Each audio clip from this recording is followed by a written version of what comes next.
Ada pilihan raya negeri atau tidak? Keputusannya mungkin hanya akan diketahui minggu depan.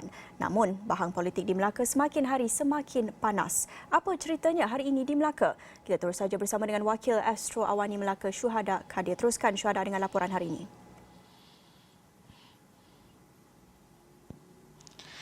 Baik, hari ini sebenarnya gelora politik di Melaka ini sedikit tenang berbanding beberapa hari sebelum ini yang mana program-program rasmi kerajaan berjalan seperti biasa.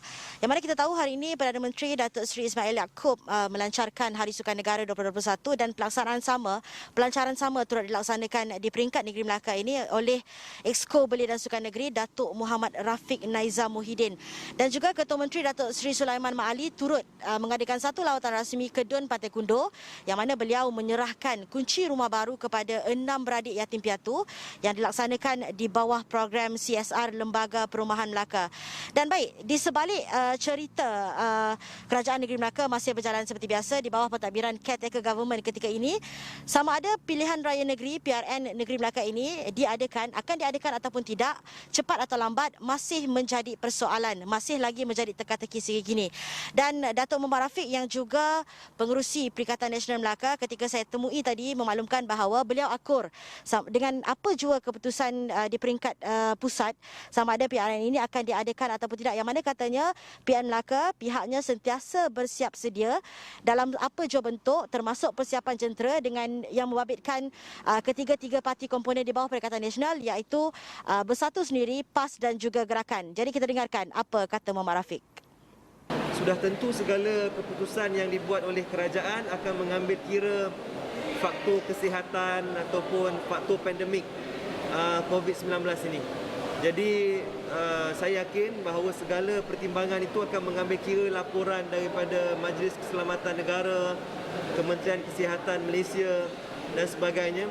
Apa pun kita harus letakkan kepentingan rakyat mengatasi kepentingan politik. Namun begitu, sekiranya kerajaan memutuskan untuk mengadakan juga pilihan raya, kita Perikatan Nasional bagi menghormati proses demokrasi dan juga perlembagaan negeri Melaka, Perikatan Nasional akan menyertai pilihan raya umum atau pilihan raya negeri Melaka pada kali ini.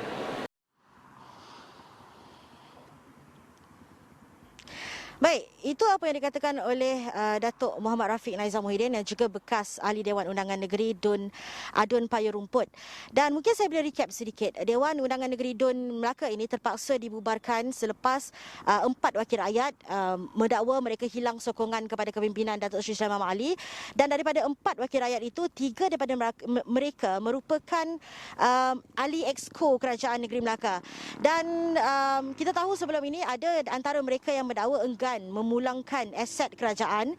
Bagaimanapun Datuk Seri Sulaiman Maali memaklumkan bahawa mereka perlu memulangkan semua aset kerajaan termasuk kenderaan yang mereka gunakan ketika ini kerana mereka sudah tidak menyandang jawatan itu. Ini kerana bukan mereka dipecat tetapi mereka yang telah meletakkan jawatan selepas mendakwa hilang kepercayaan dengan kepimpinan Sulaiman ketika ini. Kita dengarkan apa kata Sulaiman. Wabi Norizam, semua kereta kemudahan itu adalah milik kerajaan. Yang hari ini Datuk SK ada di situ. Ya.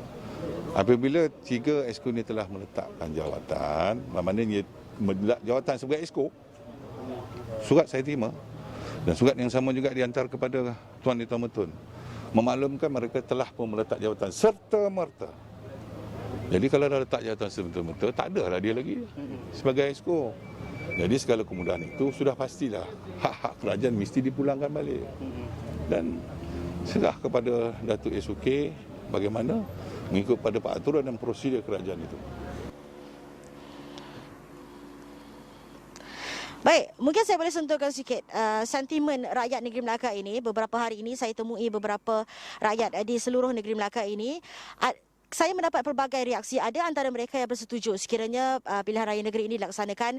Bagaimanapun saya boleh katakan sebilangan besar daripada mereka tidak bersetuju. Kerana mereka bimbang dengan penularan ataupun negara masih lagi dalam tempoh pandemik COVID-19. Mereka bimbang dengan lonjakan kes yang pernah berlaku pada pilihan raya negeri Sabah sebelum ini. Saya pasti pada besok ataupun minggu hadapan mungkin banyak lagi pelbagai lagi persoalan yang masih belum terjawab. Dan kita tahu juga Kerajaan Pakatan Harapan juga akan akan mencabar keabsahan caretaker government ketika ini, dan saya bersama rakan setugas Faris Azman akan sentiasa membawakan lapor langsung dari Melaka ini. Kembali kepada Naila.